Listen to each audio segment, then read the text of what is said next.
Bill Barr says no fraud, and then a bunch of arguments raise out over Twitter over whether or not it was true. CNN talks about the fact that people are funneling money into the White House to get a pardon for something or other, and I don't believe them anymore. A new stimulus package could be coming up, which means the government is getting ready to spend your money again for you. And Ellen Page becomes Elliot Page, and all I have to ask is, who the hell is Ellen Page? I'm Jay Edgar, and this is Contemporary.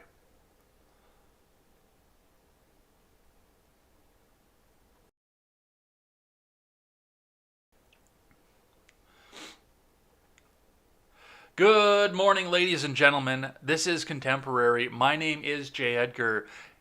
It's getting to be a little bit slow right now because we keep seeing the same news story over and over and over again. COVID-19 is still rampant, or at least they're trying to tell you that it is.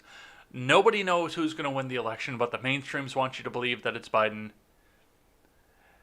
And nobody has any idea what's going on. Some of the news is getting a little bit stale right now, but we do want to power forward because once something breaks, I want to make sure that you know what's going on, not just what the mainstream media wants you to know what's going on here.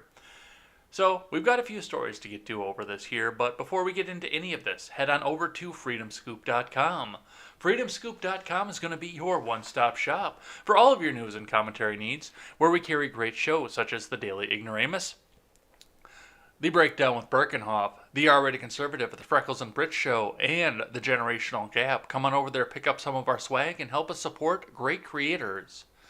Let's have a quick look at the stocks here. Looks like they went up throughout the day yesterday. I heard some talk that the NASDAQ may have been on a record high intraday yesterday, so we'll probably talk about that with IBD.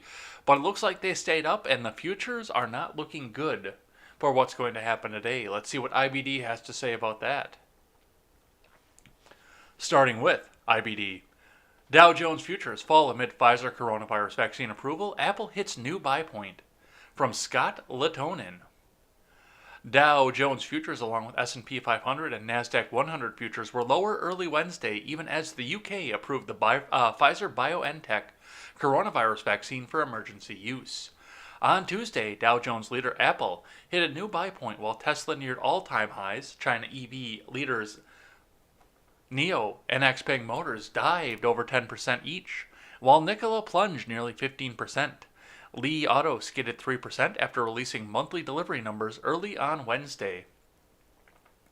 Tech giants AMD, Facebook, PayPal, and Taiwan Semiconductor are in or near buy zones. The Dow Jones Industrial Average advanced 0.6% or 185 points. The S&P 500 rallied 1.1%, while the tech-heavy NASDAQ Composite moved up 1.3%. The S&P 500 and NASDAQ notched more all-time highs. Among the Dow leaders, Apple rose 3.1%, while Microsoft advanced 1%. Dow Jones stock Salesforce.com tumbled after reporting earnings and announcing the acquisition of Slack Technologies late Tuesday. Meanwhile, Viva Systems topped Q3 estimates late, but shares fell over 2.5%. Tesla advanced 3% on the S&P 500 edition news and is just shy of Monday's record highs. Chinese EV leaders NIO and XPeng Motors dived despite reporting strong monthly delivery numbers.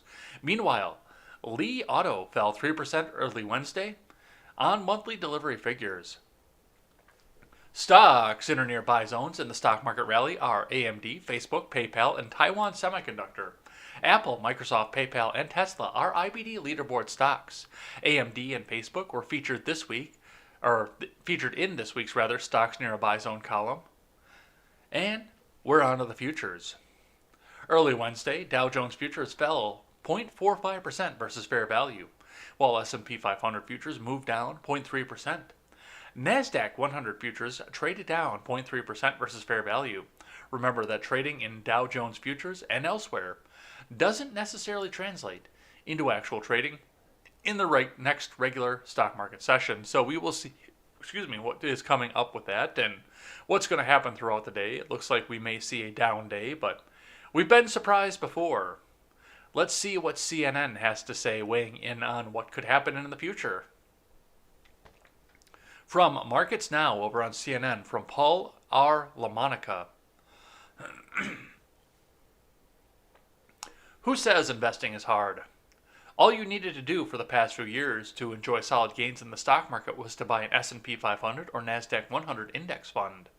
That provided exposure to market darlings like FANG, quintet of Facebook, Amazon, Apple, Netflix, and Google owner Alphabet, as well as Microsoft.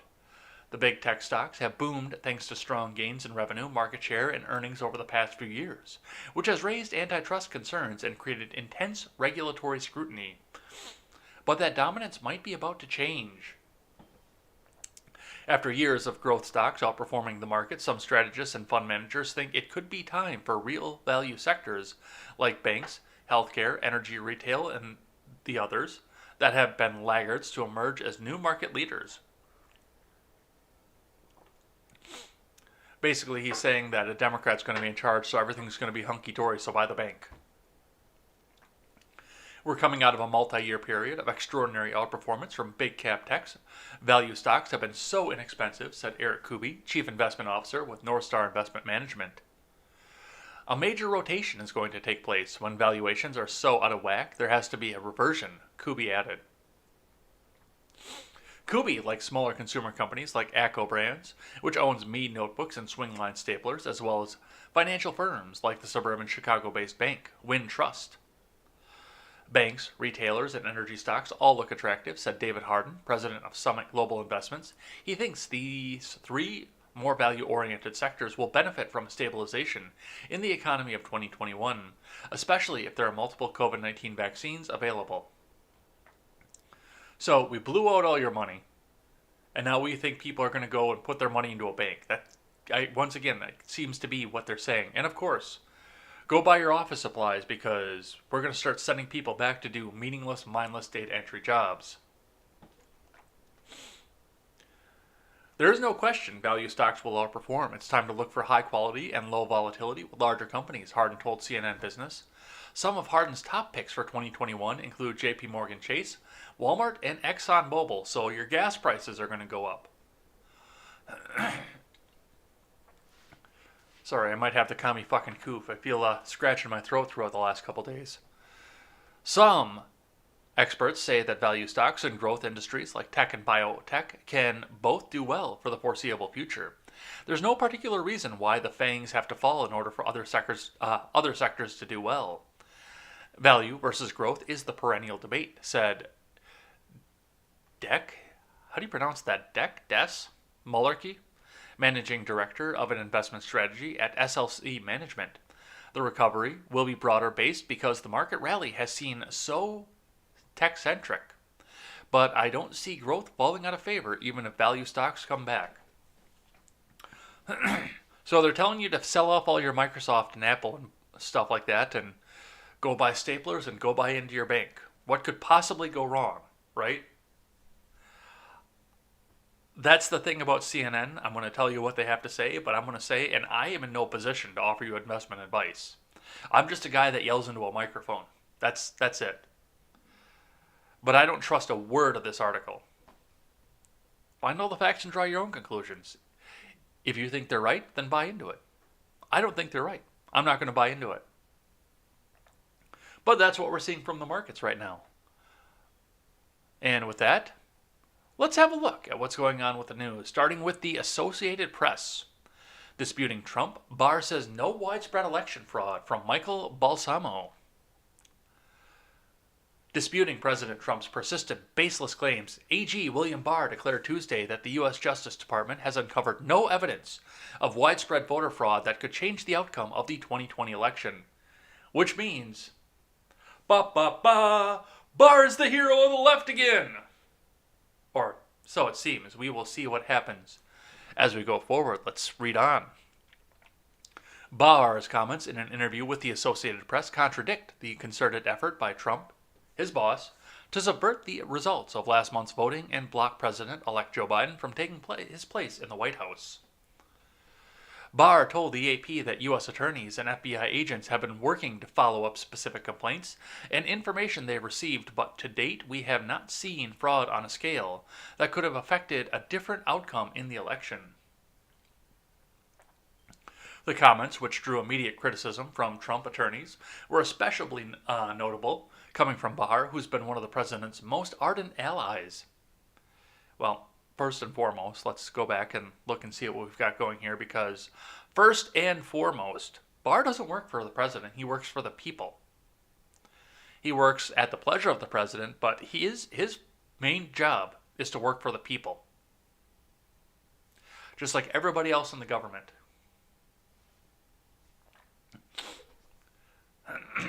The comments, which drew immediate criticism from Trump attorneys, were especially notable, coming from Barr, who's been one of the president's most ardent allies. Before the election, he had repeatedly raised the notion that mail-in voting could be especially vulnerable to fraud during the coronavirus pandemic, as Americans feared going to polls instead chose to vote by mail.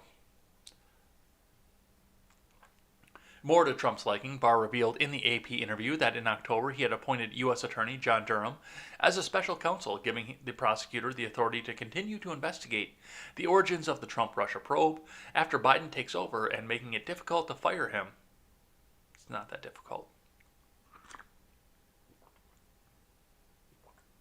It's really not that difficult. I mean, it would have taken one signature on one piece of paper to get rid of Mueller. It's difficult in the eyes of the people, but it's really not that hard. Biden hasn't said what he might do with the investigation, and his transition team didn't comment on Tuesday. Trump has long railed against the investigation into whether his 2016 campaign was coordinating with Russia, but he and Republican allies, of which he has fewer and fewer each day, had hoped the results would be delivered before the 2020 election, and he would help sway voters. So far, there has been only one criminal case, a guilty plea from a former FBI lawyer to a single false statement charge. So, yes, at this point, Barr has said there's been no widespread fraud to the point that they can do this. But that doesn't seem to be the end of the story coming up with this. Unfortunately, this means that Barr is going to be their hero again. I mean, they're going to flip-flop on this guy depending on what he says as in relation to Trump. It's going to be exactly the same as Bolton. John Bolton, the mustache that has a hard-on for doing whatever he can in the Middle East.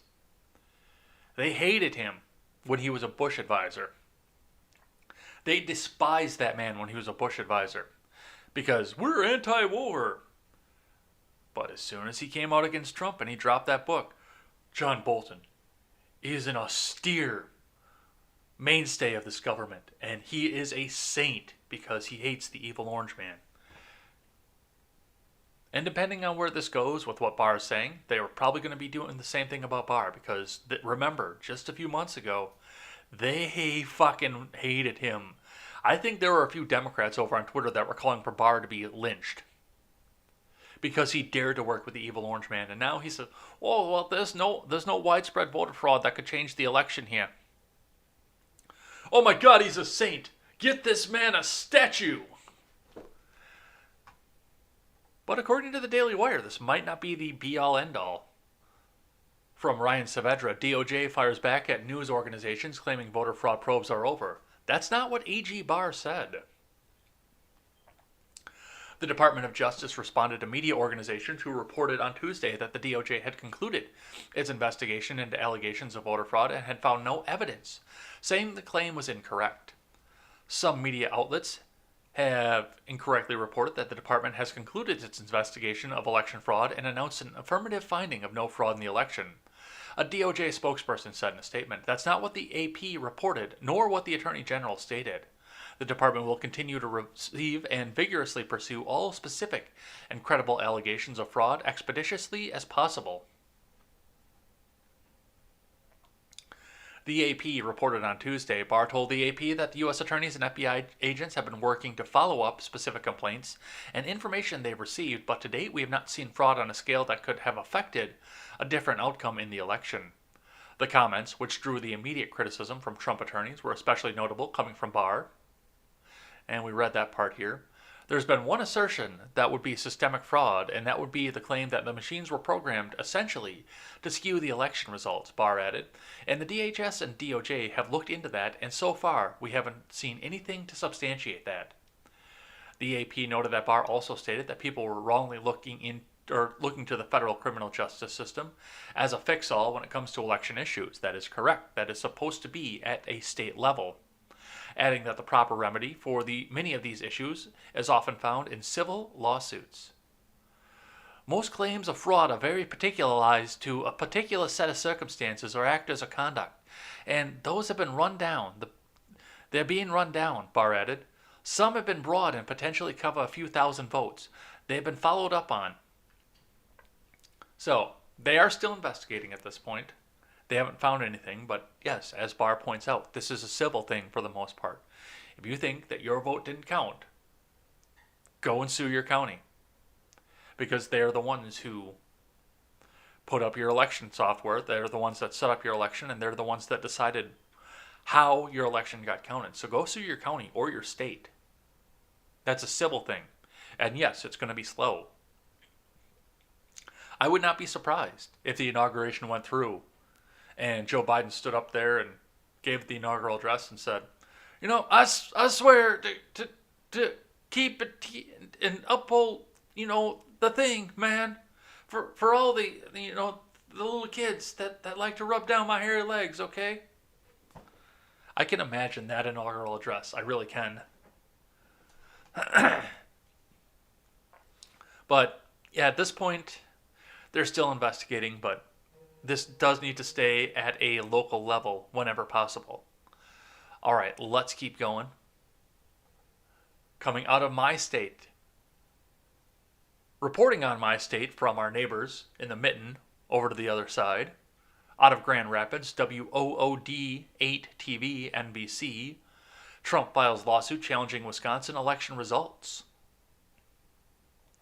From Scott Bauer. President Donald Trump filed a lawsuit Tuesday in Wisconsin seeking to disqualify more than 221,000 ballots in the state's two most Democratic counties. A long-shot attempt to overturn Joe Biden's win in the battleground state, he lost by nearly 20,700 votes. Trump filed the day after Democratic Governor Tony Evers and the chairwoman of the Wisconsin Elections Commission certified Biden as the winner of the state's 10 electoral college votes. Trump asked the Wisconsin Supreme Court to take the case directly rather than have it start in lower court and order Evers to withdraw the certification. The Wisconsin Supreme Court gave Evers until 8:30 p.m. Tuesday to respond to the lawsuit, an unusually tight deadline that speaks to how quickly the court is likely to decide the case. Yeah, the Wisconsin Supreme Court is not a fan of Evers either. Just from seeing the last few months of what they've been doing there. They are not fans of Evers. Well, the three liberals are. Let me rephrase that. But for the most part, they're not fans of Evers. The state's highest court, controlled by a 4-3 majority by conservatives, is also considering whether to hear two other lawsuits filed by conservatives seeking to invalidate ballots cast during the presidential election. Separately, two Wisconsin Republicans filed a new federal lawsuit Tuesday that mirrors some of Trump's claims and asks a judge to declare him the winner in Wisconsin. Trump's lawsuit repeats many claims that he made during the recounts of votes in Milwaukee and Dane counties, that large swaths of absentee ballots were illegally cast. Local officials rejected his claims during the recount, and Trump is challenging procedures that have been in place for years and never been found to be illegal. Yeah, there was a massive ballot harvesting. Actually, I think it was like 3 weekends in a row. There were massive ballot harvesting operations in Madison called, what was it? It was something in the park. I knew it was in the park. Is it Democracy in the Park, I think it was? Where they were just having people come in to a park in Madison and drop off their absentee ballots. And this was over the summer, too, so this was long, long before the election started. May have been early fall. I think it was September they might have started doing that. But yeah, they just started having people go up and start throwing their ballots in the park. I don't know what they were doing for signature verification, witness verification. I know, because they sent me an absentee application. And I scribbled over the top of it, "Get fucked," and sent it back to him. With most of it scribbled out in black marker as well, because I didn't want them to turn around, take it back, and use it to vote in my name. But according to the application that I got, there did have to be a witness signature that was signed off on with that. So I don't know how they verified any of that. All I know is that they were going into the park in Madison and collecting absentee ballots. So, and a lot of people have been calling that into question, calling that a massive ballot harvesting scheme, which I think it was. But we will see what happens with this and where it goes. At this point, I don't know what the response was, but I think we might go into that in the next article, because Evers did make a comment on this, so we will see what's happening with that. From WISN 12, the ABC affiliate out of Milwaukee,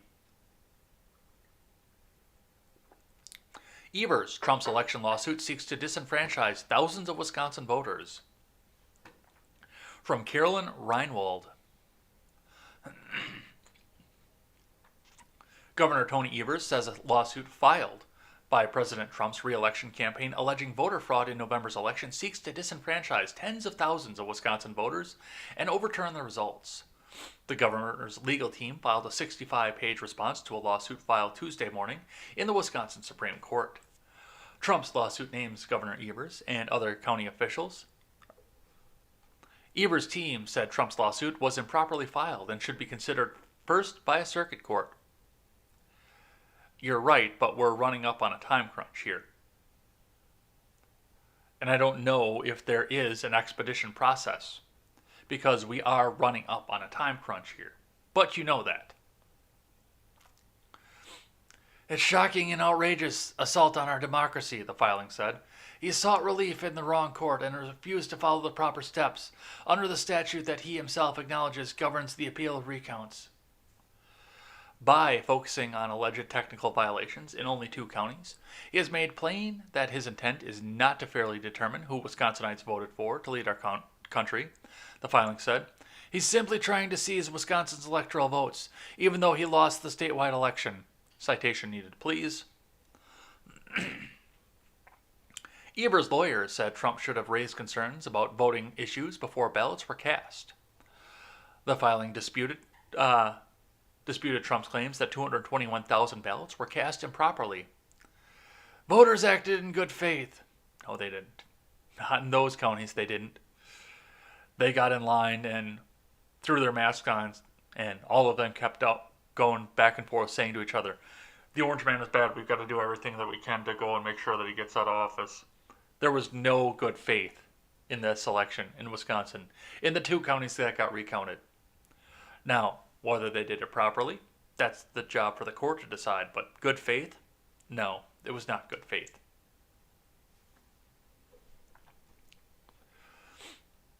The filing said federal law prohibits denying a person the right to vote based on an immaterial error or omission under state law. Lawyers said any alleged voting violations happened statewide, but Trump only wanted ballots excluded in Milwaukee and Dane counties. No shit, every other county in the state was redder than fucking red. Except for whatever reason, my county. I don't understand that.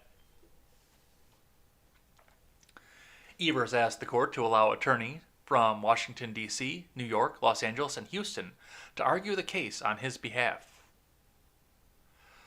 The Trump suit includes 4 instances in which lawyers claim election workers illegally altered absentee ballot envelopes, counted ballots that had no required application, overlooked unlawful claims of indefinite confinement, and held illegal voting events.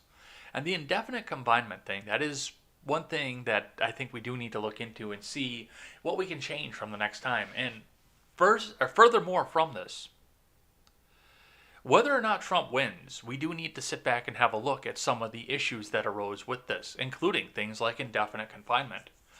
Now, I've heard conservative pundits on the radio, Vicky McKenna comes to mind, that was going further than this and saying, well, we also need to end same-day registration in this state. We need to end that. And to her I say, no, don't do that, because that is the strongest argument for keeping voter ID in place. If we get rid of same-day registration, there's going to be a push to end voter ID. we can argue that voter ID requires, or is required rather, to have a same-day registration system. But if we get rid of same-day registration, they're going to go right back after voter ID too in this state, which they're already trying to do. So I don't agree with that, but we do need to have certain claims in order to request an absentee ballot. I would question whether or not mass sending out the applications for absentee ballots were illegal.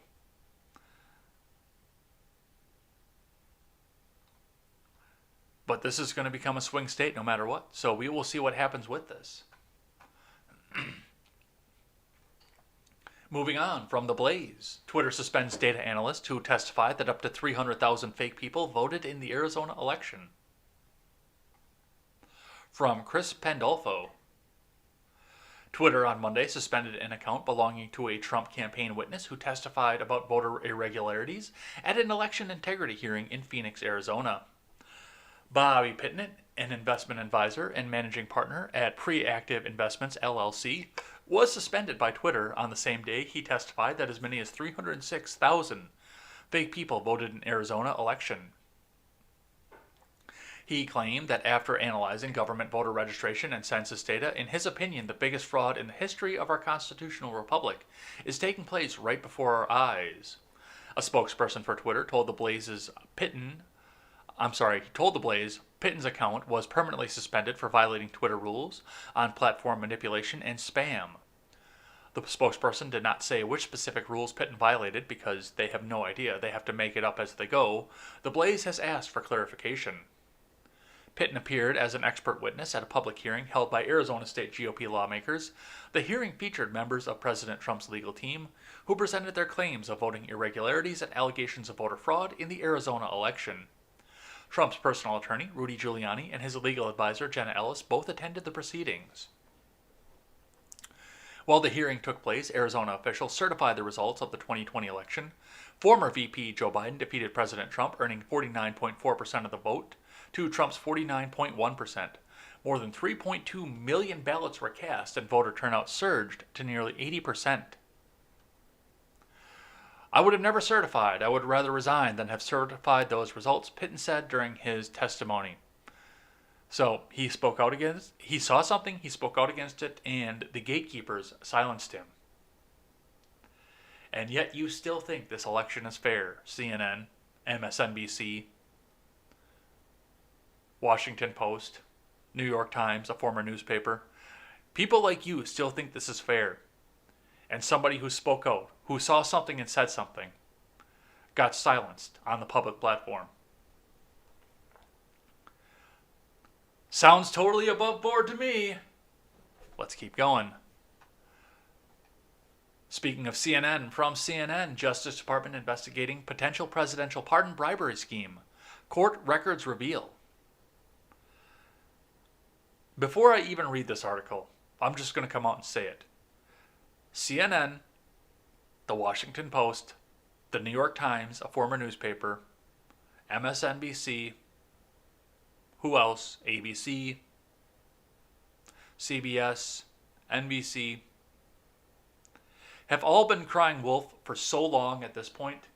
There's only one thing I can say when I look at something like this. I don't believe you anymore. You have been crying wolf for 4 years.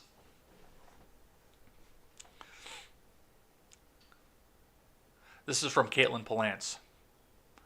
The Justice Department is investigating a potential crime related to funneling money to the White House or related political committee in exchange for a presidential pardon, according to court records unsealed Tuesday in a federal court.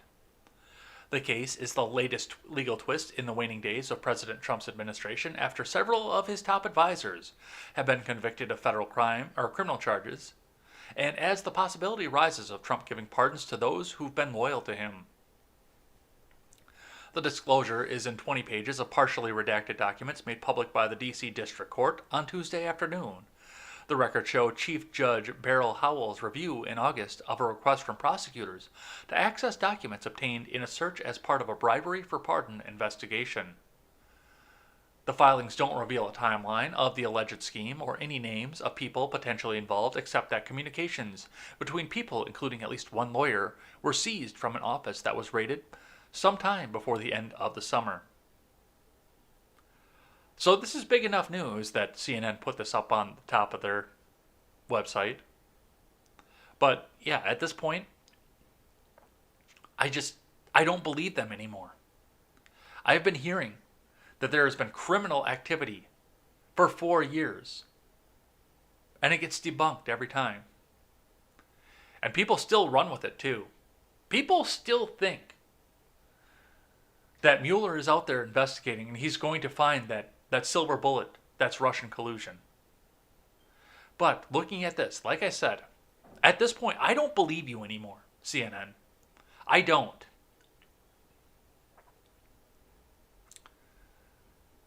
The left in this country has had blue balls that Trump is going to get frog marched out of the White House for 4 years. I don't believe you anymore. I don't.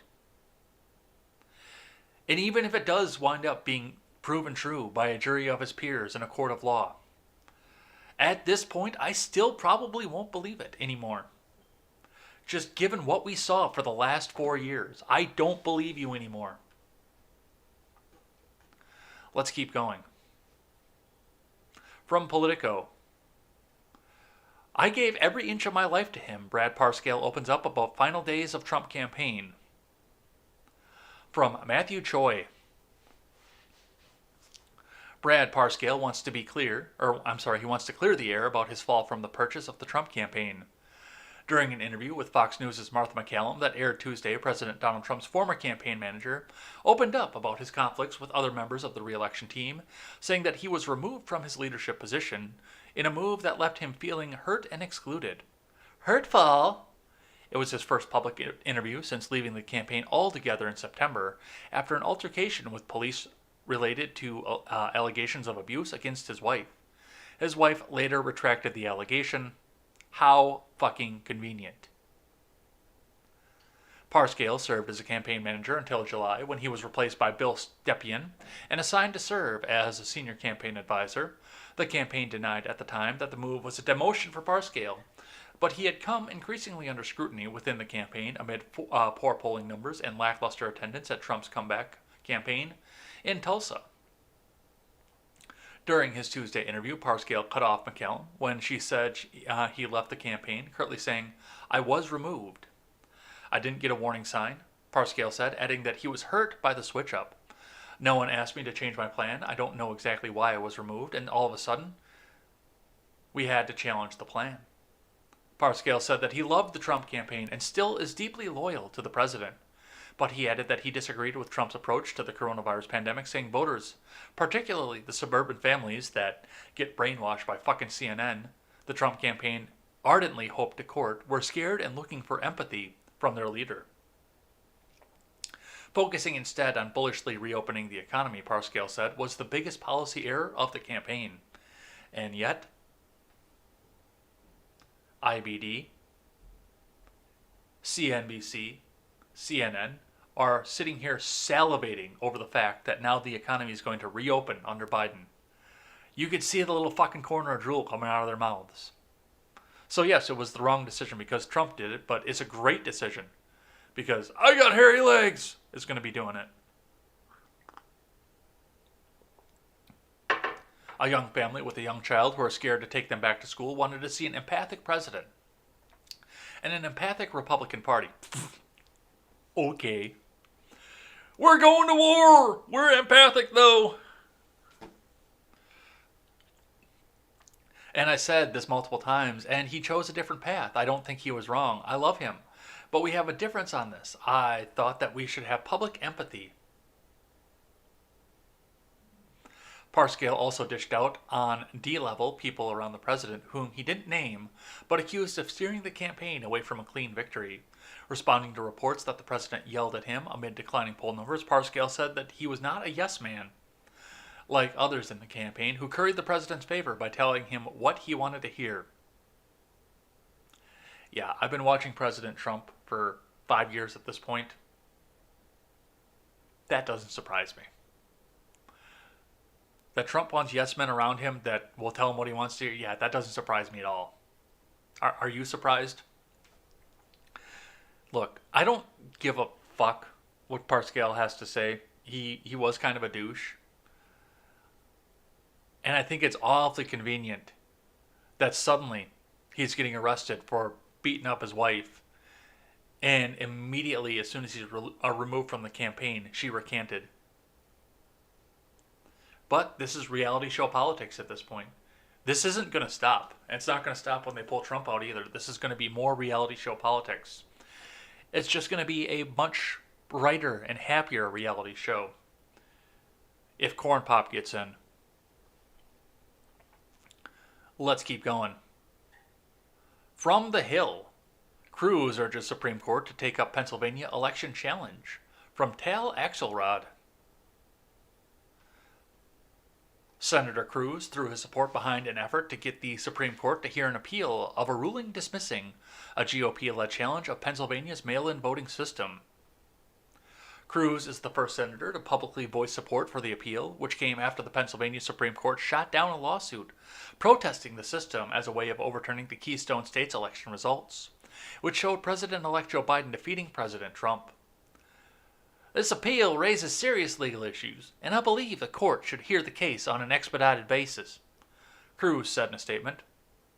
The lawsuit revolves around... I'm sorry, that's not Cruz's voice. The lawsuit revolves around the claim that millions of ballots in Pennsylvania should be thrown out. The GOP's argument is that the law allowing voters to cast mail ballots for any reason violates the state's constitution requirements for who is eligible to receive a mail-in ballot. Pennsylvania's highest court shot down the suit, noting that the complaint challenged a law passed in 2019 and ruling that the extraordinary request was filed too late.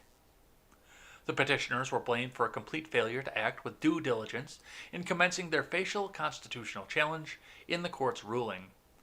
The petitioners, led by Representative Mike Kelly, who brought the original suit, filed an emergency request at the Supreme Court asking it to stop any further certification of the Pennsylvania vote.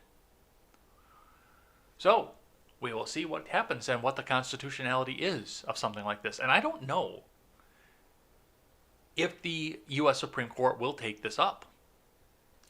Yes, most of them have an axe to grind at this point against the Biden administration. This is true. But they're also constitutionalists, and constitutionally, they have no place to weigh in on this. Constitutionally, they don't, because this was done at a state level per Article 2, Section 1. The federal government shouldn't be getting involved in something like this, because it is the states that decide what their voting regulations are. So it's going to be, just whether or not they hear this, is going to be an interesting case to see. And what the opinions are of this. I'm very interested to read the opinions as to why they choose to or not to hear this case. This is a big one, and for somebody who loves constitutionality and loves to see the process and loves to see some of these concrete decisions get out there, I'm very, very interested to see where this case goes, how it lands, who winds up being the winner in this, and what this means for the Constitution, and what the federal government is allowed to do going forward in elections. So I'm very, very interested in this one. I'm very interested in watching this. Thank you, Senator Cruz. Another one about Ted Cruz, archived from the Houston Chronicle. Ted Cruz, Dan Crenshaw joined calls for deeper probe of Trump's election fraud claims. From Benjamin Wermund. I think this is going to be a lot of the same thing as the other one here, but because Dan Crenshaw and his fucking warhawk ass are getting involved with this, I'm more curious to see what comes with this. Do I have an author? Yes, Benjamin Wermund. Several Texas Republicans on Tuesday blasted AG Barr for a shocking lack of action from the Justice Department on election fraud allegations after Barr said Tuesday that the department has found no evidence of widespread fraud in the November 3rd election despite extensive investigations. There's that weasel word again, widespread. They can't do widespread fraud, not in a decentralized race. And they didn't need to. 7 states have winner-take-all popular vote selections for their electors. In those 7 states, they are mostly red, and each one has either 1 or 2 very large urban blue centers where nobody's going to look the other way if they go 100% or even 120% blue. Just enough to tip the results of the state. And usually by enough that they don't try to get a recount out of them. Nobody's going to look the other way. I'm sorry, nobody's going to look too deep into it if Philadelphia, Atlanta, Madison, Milwaukee, Detroit, Phoenix, and Las Vegas go blue by a massive margin. Nobody's going to find any of those to be in question. So they keep throwing that fucking weasel word in, widespread, because they want to try and make it seem like if you believe any of this at all, that you're a Q conspiracy theorist. 9 members of the Texas delegation signed a letter to Barr on Tuesday in which 37 of the 197 House Republicans say they are concerned the Justice Department didn't do enough to investigate the fraud claims made by President Trump and his attorneys. Barr, a Trump appointee, told the AP on Tuesday that federal authorities, including the FBI, have followed up on complaints and information they've received, and that to date we have not seen fraud on a scale that would have affected a different outcome of the election. But Texas Republicans have been among Trump's staunch supporters, as the president has sought to undermine the election results, tweeting daily that the election was rigged against him. Those dirty riggers. Even as his attorneys have failed to prove that claim in a slew of court battles. There's the fucking commie coof again. Also on Tuesday, U.S. Senator Ted Cruz urged the U.S. Supreme Court to take up one of those legal challenges which questions the legitimacy of mailed-in ballots in Pennsylvania. The bitter division and acrimony we see across the nation needs a resolution, Cruz said in a statement, which he pointed to polling indicated some 39% of Americans believe the election was rigged. Here in this case, now, on an emergency expedited basis, would be an important step in helping to rebuild confidence in the integrity of our democratic system. The Texans who signed on the letter to Barr, meanwhile, were U.S. Representatives Dan Crenshaw of Houston, Louis Gohmert of Tyler, Brian Babin of Woodville, Bill Flores of Bryan, Jody Arrington of Lubbock, Mike Conway of Midland, Lance Gooden of Terrell, Rudy Weber of Friendswood, and Michael Cloud of Victoria. The congressman claims that more than enough evidence has been presented to warrant the issuing of a subpoena, search warrants, and the impounding of ballot materials and election devices for forensic analysis.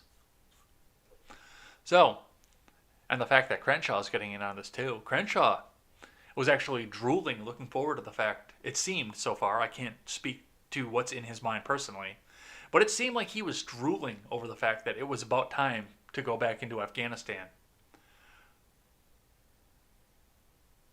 He's a war hawk, so, and I'm sure that he's not happy over the fact that President Trump hasn't started any new wars in his term. But maybe he's pushing in to see if President Trump will start a new war. And then we can get paid from Raytheon. Fucking puke. Let's keep going. From the left side of the aisle, from the Daily Mail, Chuck Schumer says Democrats didn't take the Senate because sex scandal hit North Carolina candidate Cal Cunningham couldn't keep his zipper up. Okay. What about the other 9 races? That's 1. That is 1.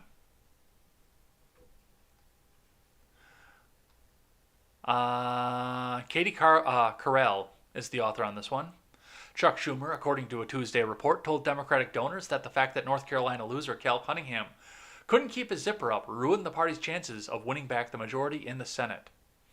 A source familiar with conversations between Senate Minority Leader and party donors told Axios that Schumer used the zipper comment on several calls.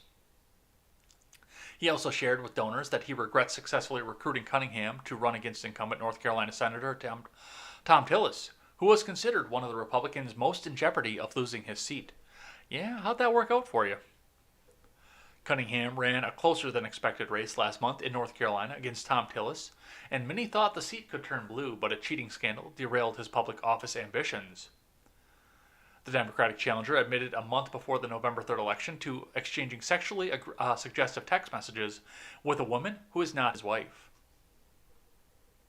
Yeah. I don't know why we gave a fuck about that, but apparently we did.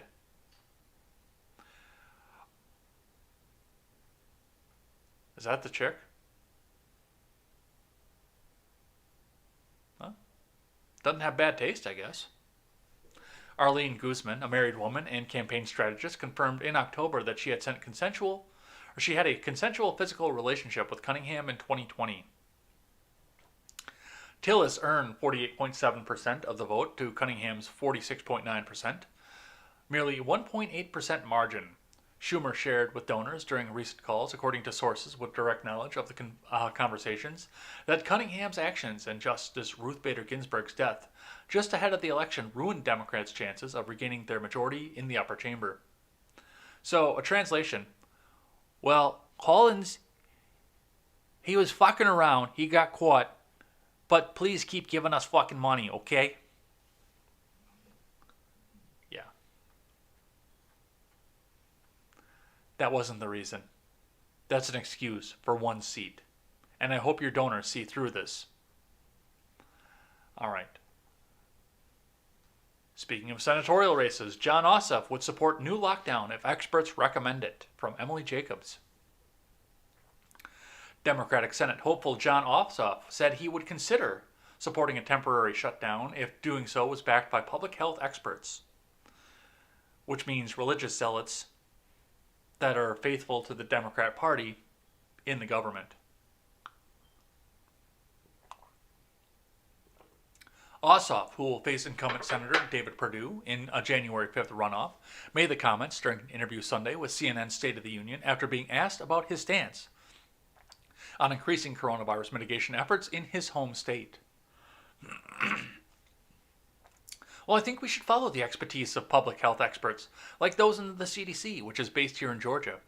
And if that is the consensus of the public health community, we need to take that advice very seriously, and politicians need to recognize the limits of our own knowledge and wisdom, the Georgia Democrats said. Epidemiologists who dedicate their careers and their training to studying the spread of infectious diseases are qualified to advise us on the correct mitigation procedures, and the problem we have had all year is that politicians have been suppressing and ignoring public health advice.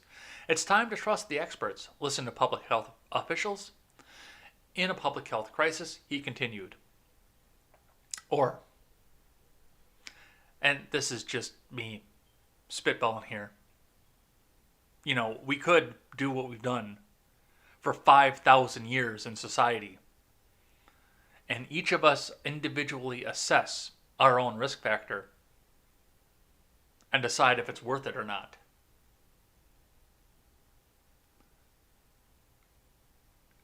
This country formed because we didn't want to be ruled top down by a secret, shadowy government that was thousands of miles away, or hundreds of miles away, depending on where you are in the country. Why are we going back to being ruled from the top down by a secretive, shadowy government thousands of miles away? What happened? What happened in this country?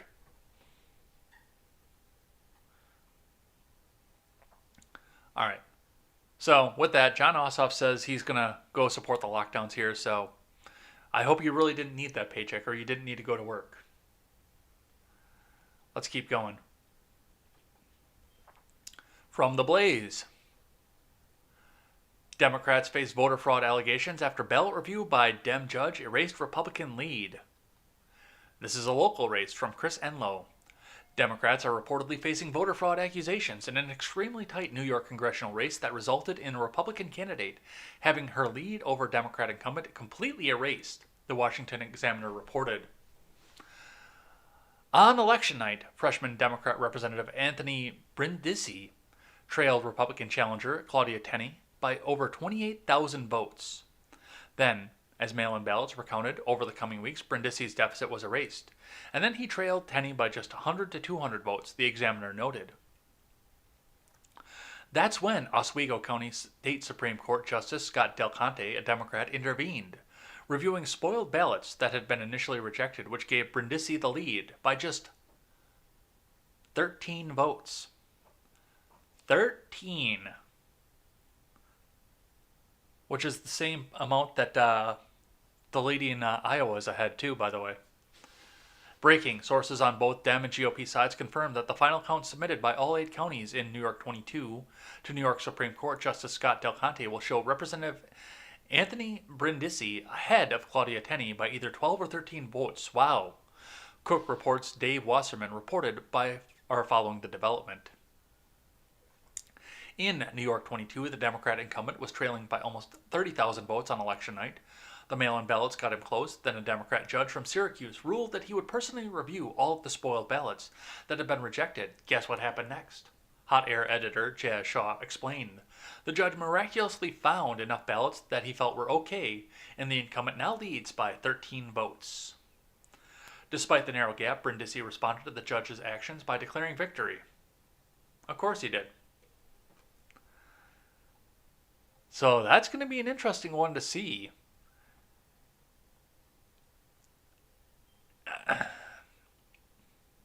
I mean, if the bar is there to accept them, I'm not a judge. I didn't look at them. Then, congratulations, asterisk person that's going to be asterisked into the position in New York 22. Congratulations to you for your asterisk. But somehow, and this is just like I said, like I've pointed out in Wisconsin, like I've pointed out in several of these other states that we're talking about right now, we suddenly find just enough ballots to eke out a win at the 11th hour. It don't pass the smell test to me. It really doesn't. But this is where we sit. Let's keep going. From the Daily Wire, bipartisan group of senators unveils a nearly $1 trillion COVID-19 stimulus plan, with no $1,200 checks for Americans. Spend, spend, spend, spend, spend, spend, spend, spend. Fucking puke. Just let us keep our own money, you fucksticks. From Joseph Curl. As the COVID-19 pandemic continues to spike across the U.S., don't look for any help from the federal government as 2020 comes to an end. A bipartisan group of lawmakers on Tuesday unveiled a $908 billion coronavirus relief proposal. But there are no $1,200 checks for Americans, as there were in the first stimulus package Congress passed.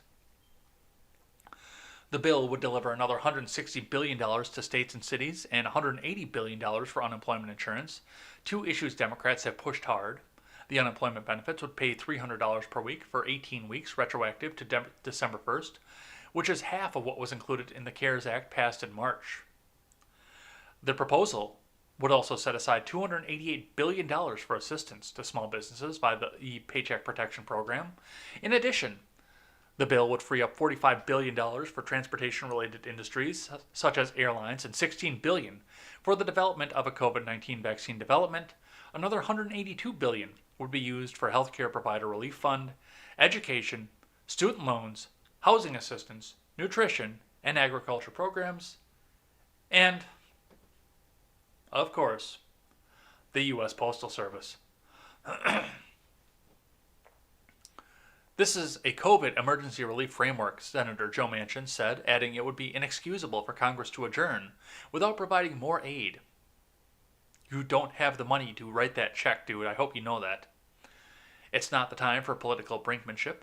This is going to get through the most difficult times. It's been said, this is not what everybody would wish. People are going to look at these buckets and they're going to say, well, my bucket isn't there, or my bucket is only half full. Well, this is emergency relief. This is designed to get us through the next quarter, said Lisa Murkowski, according to The Hill. The bill's passage is in much doubt.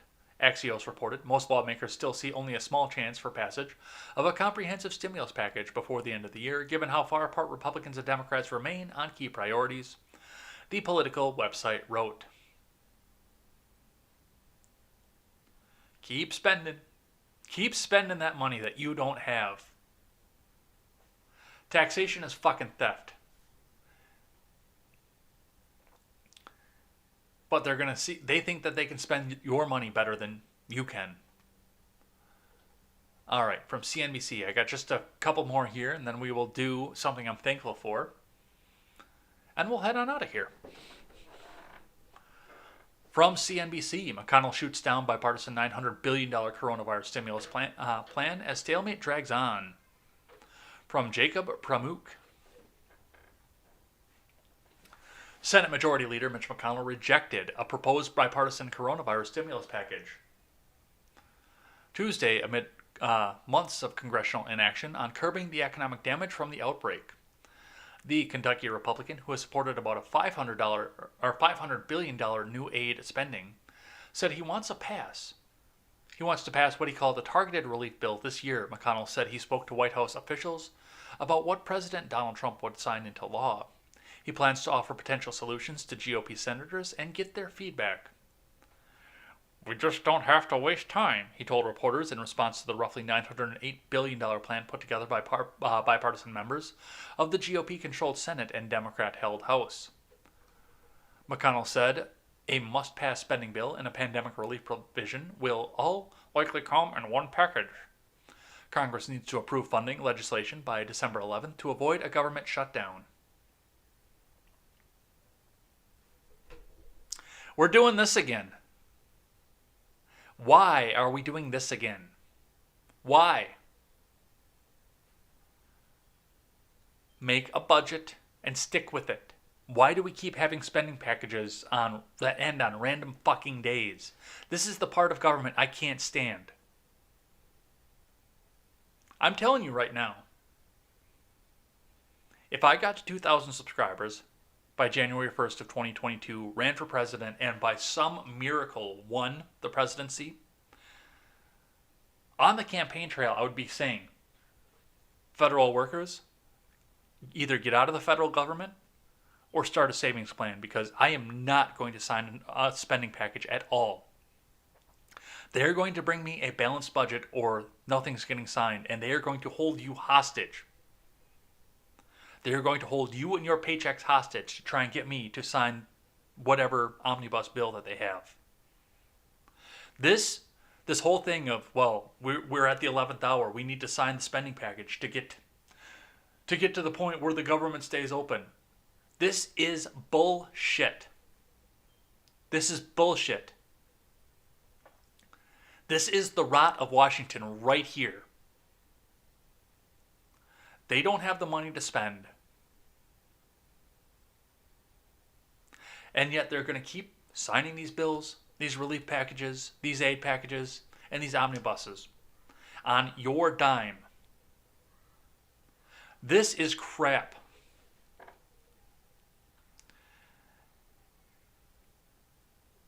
This was one of the few things that carried me over to making the Trump vote when I voted for Trump. Because without the worry of being reelected, I wanted to see what he would do with crap like this, with stupid shit like this. I wanted to see what he would do. If he would take the initiative and say, you're right, we're not going to do, I don't care. You're holding these people hostage, okay? Awful Nancy Pelosi, she's the worst. She's holding these people hostage, and I'm not signing another omnibus. We're having a budget.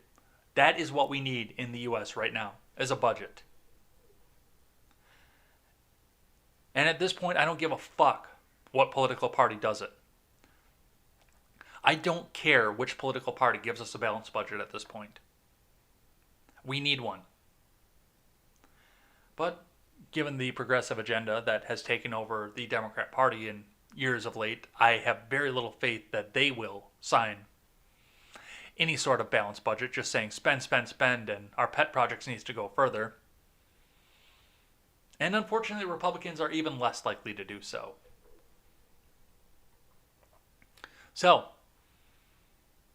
McConnell shot down the stimulus just as soon as it came in, and now we're sitting here looking at another government shutdown. Isn't this fantastic? All right, from NBC, Republican Ohio Governor DeWine faces impeachment calls from GOP rebels over COVID restriction. I love how they're GOP rebels, because DeWine is not a Republican by any stretch of the imagination. But let's see what they have to say over at NBC from Corky Simasco. Rebellious GOP lawmakers in Ohio are seeking to impeach Governor Mike DeWine, a fellow Republican, saying he violated state and federal laws by mandating wearing masks and ordering businesses to close to slow the spread of COVID-19. Yeah, he did. Charging that DeWine has assumed dictatorial powers, State Representative John Becker on Tuesday accused the governor of putting nearly 12 million people under house arrest. Yeah, he did. We can debate whether these moves have been effective at stopping the spread of the virus. I don't know if they have, Becker told NBC News. What I do know is he's done it outside of the law. DeWine, who defied President Trump by imposing sweeping restrictions early on in the pandemic that succeeded for a time in flattening the coronavirus curve, dismissed the renewed effort to oust him after a similar move over the summer failed. I guess they have a right to go and file anything that they want to, but we're going to stay focused on what we have to do, DeWine said Tuesday in a CBS News interview. The lawmaker, DeWine said, want to criticize measures like wearing a mask and basic things that we absolutely know, work. No, they don't. No, they don't, because we're getting, in spite of the fact that all of these states have these mask mandates, we're still getting spikes. This is not about the virus anymore. This is about control. Control the people because you can't control the virus. No, this is not that. This is not something that works. So, and seeing the fact that they're doing this in party is amazing, by the way, and I love seeing it. So, all eyes will be on Ohio to see if they actually do impeach. And the big one for me is if they impeach DeWine, who's next? Cuomo? Whitmer? Cuomo probably not, because he's got a Democrat-led legislature that worships him. All hail Cuomo. Whitmer, in Michigan, though, there's a GOP legislature. Wisconsin. Well, no, Robin Vos is a fucking cuck. He won't do anything. Robin Vos does not have the interest of the Wisconsin people in mind. He will not do anything against Governor Evers. So, we'll see who else gets this across the country, but good on the lawmakers in Ohio. Hold your executive accountable. Everybody should be doing that. Hold your executive accountable. All right, last one, then we'll do something I'm thankful for and head the hell on out of here. All of My Love, Elliot, actor Page, comes out as transgender, from Jake Coyle. Oscar-nominated actor Elliot Page, the star of Juno, Inception, and The Umbrella Academy, came out as transgender Tuesday in an announcement greeted as a watershed moment for the trans community in Hollywood. I love that I'm trans, and I love that I'm queer, Page said in a statement on social media. Page, the 33-year-old actor from Nova Scotia, said his decision to come out as trans, which also involved changing his first name, came after a long journey and with much support from the LGBTQ community. I can't begin to express how remarkable it feels to finally love who I am enough to pursue my authentic self, Page wrote. I've been endlessly inspired by so many in the trans community. Thank you for your courage, your generosity, and ceaselessly working to make this world a more inclusive and compassionate place. So apparently this dude used to be Ellen Page. And all that I had one question when I found out about this. Stephen Ignoramus tweeted this out yesterday. That's how I found out about it. And I had one question. Who the hell is Ellen Page? I've got no answer. I did look it up. I guess she was in some of the X-Men movies, and she's in a couple of other movies that I haven't seen, and The Umbrella Academy, which is a TV series that's on my Netflix watch list. But yeah, for the most part, I have no idea who this person is. None. No idea. Apparently it's important. No idea. Alright, that's going to be it for the news for the day. And the last thing that we do on a Wednesday is something that I'm thankful for, which is, this is a little bit of an important one for me at this point today because of, just some things that have happened in the last few days. I've been reaching out to some people to try and help out a friend of mine who does have a storefront. And I was thinking that if she could get some more traffic to her storefront, then it would help her without making any sort of direct cash donation. And I reached out to Stephen Ignoramus to see if he would, and he couldn't. And I kind of pushed the issue a little bit, which I shouldn't have, and I take full blame for that. That was my fault. I was in no position to push the issue, and I got up this morning and I apologized to him, and all forgiven at this point, which took a huge load off my shoulders. I was feeling so guilty after I got off the phone with him last night.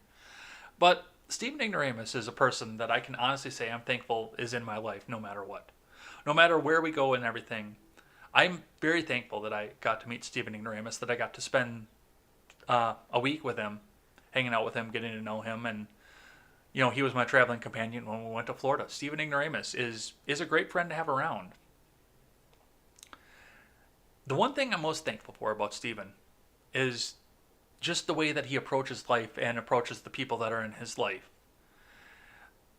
I've never heard Stephen say that he expects certain things out of certain people, but it's always implied that he expects people that are in his life to be up at a certain level. And he's got a high bar.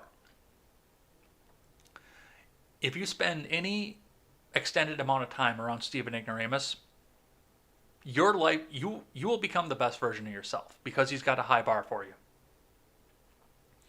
But it's not like he's just got the high bar and he's just waiting to see if you get there. He will also help you get over that bar. He will set the bar high and he will help to elevate you to get to that bar. That is a good friend. That is a good person. And that is a person who helps bring the best out of all the people that are around him. And that's probably a part of the reason that he makes such a great music teacher as well. Because the bar is high. But he helps you get there. He sends so many people over to my channel. And I always feel like I have to put the best show possible out. Because, his name is on the line when people come over the channel. They look over, they see what's going on here. Like, what the fuck is this? What the hell is this guy doing? Whereas I can put out the best show possible. And now we can send people over to the channel and they can say, oh, hey, Stephen was right. This guy's kind of cool. And I'm hoping to get to that point. But I'm thankful that he's in my life. I'm very thankful that he's driving me forward, helping me become the best version of myself that I can be. And I hope that he's doing that for everybody else that is lucky enough to have him in their lives too.